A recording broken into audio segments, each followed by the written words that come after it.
Waduh, wis telepon balik. Bentar ya Mbak ya. Ayo, halo. Halo, assalamualaikum. Hai, assalamualaikum. Iya, waalaikumsalam. Ada yang bisa dibantu?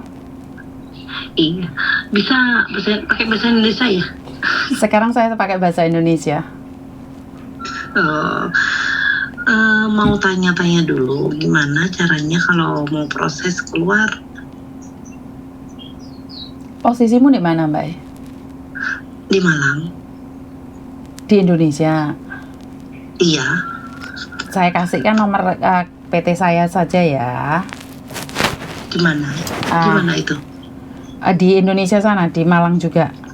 Jadi lebih baik nomor PT saya kasihkan ya. Berarti Cici sekarang di Hong Kong. Saya di Hong Kong, Mbak. Oh iya. Ya udah saya tunggu. Oke, makasih ya.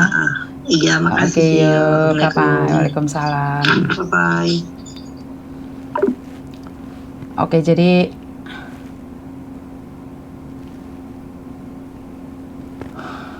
kok ada telepon bersamaan ini, siapa aja di dalamnya? Banyak sekali orang telepon ya. Tadi mungkin saya waktu masih keluar sama suami, jadi banyak yang telepon. Ya udah nggak apa-apa, kita biarkan saja. Oke, kita lanjutkan dengan yang saya katakan tadi, yang informasi yang saya dapatkan tadi. Loh, kok hilang? Lah kok nanti informasi nih? Aduh, lah kok hilang informasinya? Oke, kita bahas sesuatu yang bagi saya itu sangat memalukan sendiri ya. Ini berita, kalau mungkin di TikTok kan nggak boleh diperlihatkan. Jadi saya minta maaf, saya tidak bisa memperlihatkan di TikTok. Saya hanya bisa memperlihatkan di YouTube saja ya. Kalau di TikTok kan sangat sensitif ya. Oke, saya bacakan saja ya. Anggota DPR sebut makan duit haram boleh asal kecil. Biar Tuhan nggak marah, KPK bilang tidak mencerdaskan masyarakat. Jadi anggota DPR mengatakan bahwa kalau kita makan duit haram boleh, asalkan kecil biar Tuhan nggak marah. Ini gimana, Jom? Miris nggak menurut pendapat kalian? Saya selama ini tidak pernah nyenggol pemerintah ya, karena memang bukan hak saya. Saya itu tidak punya hak apapun atas pemerintahan Indonesia. Saya cuman sebagai warga negara Indonesia merasa ngiri aja dengan gaya hidup mewah para pegawai kita. Ini yang dipetik dari suara.com ya. Komisi Pemberantasan KPK menyoroti pernyataan anggota Komisi DPRD fraksi Partai Golkar Melcis Markus Mekeng ya, yang menyebut makan duit haram tak masalah asal jumlahnya kecil. 9 juta, 10 juta itu bukan kecil loh Pak. Bagi kita sebagai seorang TKW itu berat, tapi kalau menurut Bapak bagus ya bagus juga, silahkan ya, karena pandangan Bapak merasa nggak masalah. Artinya dengan pernyataan semacam itu, pemahaman terhadap konsep korupsi itu sendiri belum sepenuhnya dipahami. Jadi kalau nyuri sedikit nggak apa-apa Mbak, katanya DPR. Ini sangat mengenaskan sekali ya, karena sekelas anggota DPR aja mengatakan kecil, haram kecil nggak apa-apa katanya. Ya Tuhan, kan Bapak nggak tahu? Kita aja yang nggak mencuri dituduh mencuri Pak. Itu aja kita sudah mampus modar-modar Pak. Jenengan yang sebagai orang wakil rakyat mengatakan korupsi yang kecil itu nggak apa-apa. Kecil menurut Anda itu berapa sih Pak? 100 juta ya? Jadi 100 juta itu kecil ya Pak ya? Jadi dari pihak biaya cukai yang, maaf dalam tanda titik koma, kecil ya Pak ya? Jadi uang 2 juta itu kecil menurut pendapat Bapak. Terus kita kirim paket barang sudah bayar 620, terus dipajekin 2 juta juga kecil ya Pak ya? Aduh Bapak, bagi Anda mungkin kecil, tapi bagi saya itu besar loh Pak. Nah ini kayaknya dosa sudah bisa dikompromi ya dengan para anggota DPR. Ini sangar ya Indonesia itu ya. Sangat kagum sekali dengan Indonesia. Korupsi kecil nggak apa-apa, termasuk biaya cukai dong. Korupsi kecil nggak apa-apa, termasuk pakitan kita yang lainnya bodo amat ya. Kalau orang kecil uang 100 itu sudah besar loh Pak. Tapi buat Bapak yang terhormat DPRD 100 juta itu bagi Bapak kecil. Lah ya nggak gitu dong Pak konsepnya Pak. Kecil menurut Anda, besar menurut kita, terus gimana? Berarti kita beda persepsi dong Pak. Ya terus ini mau lebaran lagi Pak, ini mau nanya nih. Kira-kira TKW yang pulang Indonesia ada yang diperes nggak Pak di bandara? Ada nggak Pak yang di bandara diperes nih? Kenapa tidak menceritakan seperti apa dan bagaimana sih Pak? Jadi menurut bapak-bapak DPR ya itu mencuri yang kecil itu wajar karena dosanya sedikit gitu ya Pak. Jadi kalau orang kaya nyuri 100 juta kan kecil, tapi kita orang miskin nyuri 1 juta itu besar. Bener nggak? Terus ini mbak-mbak yang mau pulang Indonesia piye kabar ya Mbak? Selamat nggak? Piye kabar Indonesia?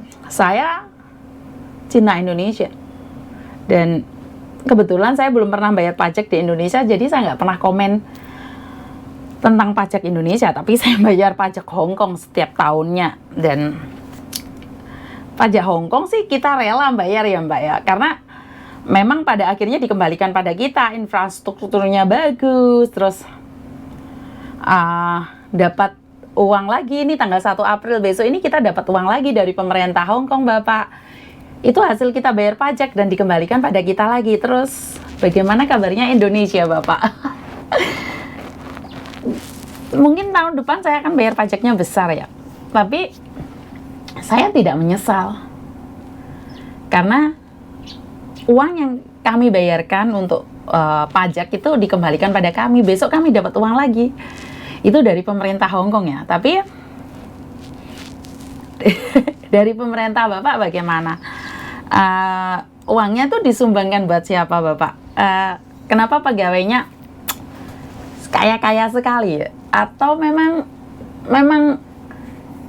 ya orang miskin aja? Miss, saya kemarin saya kena tipu Miss. Kena tipu apa Mbak? Telepon aku mumpung nggak ada telepon masuk di sini. Sebentar ya.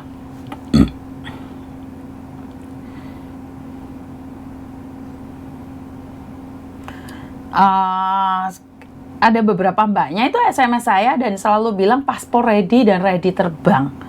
Itu maksudnya gimana sih Mbak? Kalian paspor ready terus nyuruh aku bagaimana? Saya kalau kalian nggak lewat PT nggak bisa proses loh. Hong Kong tidak bercanda loh. Tidak asal terbang sana terbang sini. Tidak bisa terbang sana terbang sini loh. Hati-hati loh. Jadi buat teman-teman di luar sana jangan menganggap bahwa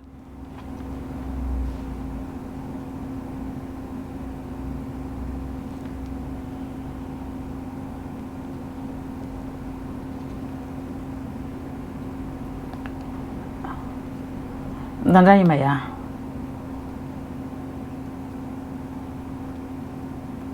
Bentar dulu.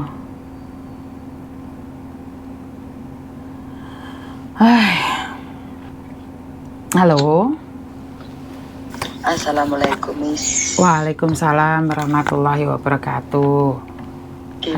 Gimana kabarnya Miss? Kabar selalu baik Mbak. Ada yang bisa dibantu? Alhamdulillah Miss. Miss mau tanya.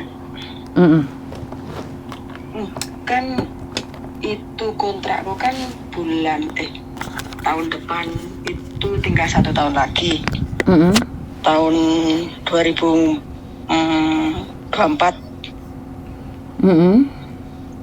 Itu kan aku bulan 12 besok kan rencananya mau pulang.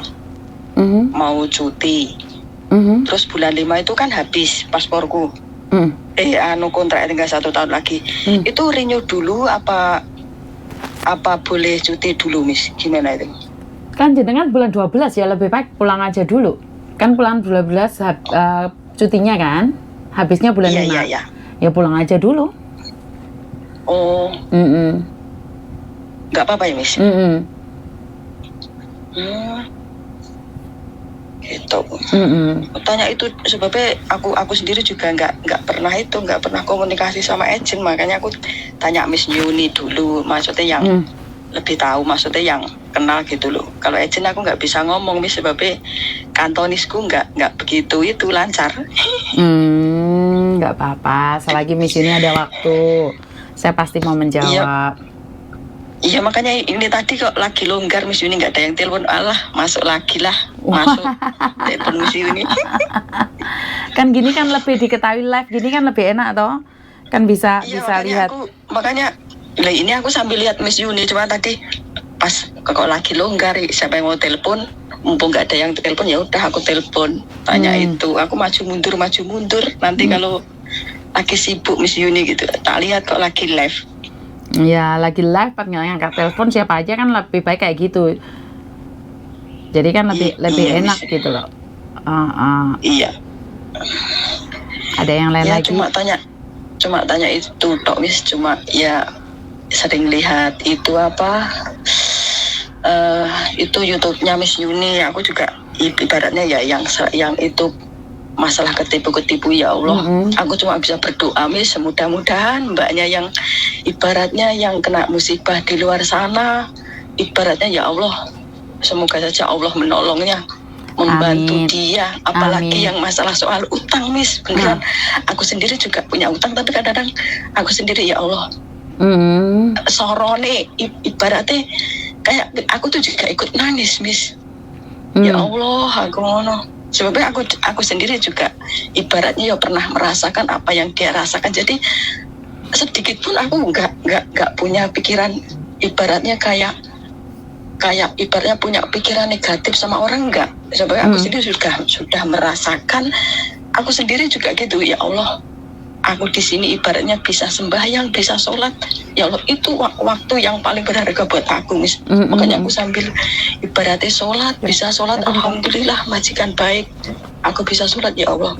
Beneran, Miss. Aku selalu berdoa teman-temanku yang di luar sana, yang lagi ibarat dari yang punya kesulitan, yang lagi ada masalah. Aku selalu berdoa, ya Allah, tolong teman-teman hamba yang di luar sana, teman-teman wilayah di luar sana yang sedang ibaratnya punya hutang, ya Allah tolong bantu mereka lunaskan. Aku sampai nangis, Miss. Aku di sini juga pernah merasakan itu loh, Miss. Ya Allah, aku beneran, Miss. Aku juga ya Allah, setiap hari aku berdoa, siapapun ibarat teman-teman saya yang di luar sana, yang kenal enggaknya, ibaratnya yang punya hutang, ya Allah tolong bantu mereka. Aku sampai gitu, Miss. Ya Allah. Sampai aku sini juga pernah di posisi mbak-mbaknya. Sekarang pun juga lagi posisi, tapi kan apa salahnya kita selalu berdoa. Sama-sama ibaratnya sama-sama manusia, sesama muslim. Kan gitu, Miss. Ya Allah. Aku yang libur kemarin aku pengen ke tempat Miss, tapi aku kok mendung, takut karo udan. Nyari-nyari Wedi udan dah. Kenapa, Miss? Wis wedi udan dah. Ya enggak, kan nyari-nyarinya itu, Miss, aku yang bingung. Aku enggak, kalau libur enggak pernah kemana-mana sih. Cuma deket-deketan sini. Okay. Kan liburku hari biasa, pengennya ke tempat Miss main lah. Dimana sih kalau dulu yang di Jungguan itu kan udah tahu tempatnya. Kalau yang di situ belum tahu, Miss. Ya udah, Miss, semangat terus. Semoga Allah selalu melindungi keluarga nih, Miss. Ibaratnya selalu diberi kesehatan. Matur nuwun. Semoga dalam lindungan Allah. Amin. Amin. Matur nuwun nuwun. Ya udah, Miss, makasih ya. Makasih. Cuma tanya itu aja. Oke, assalamualaikum. Waalaikumsalam. Oke. Pak Tony wis turu di sebelahku. Orang nyengir-nyengir ngesakno Mbak Dok, soalnya dhek liburan, tak kancani dikek dhek liburan, dhek pengin turu. Jadi yang mau telepon lah piye teleponan nenge. Aku pengin gak pengin telepon ya saya tak rungon dikek, tak angkat teleponnya. Halo. Halo. Halo. Halo. Halo. Halo. Sini ya. Ada yang bisa dibantu? Nah, aku jelas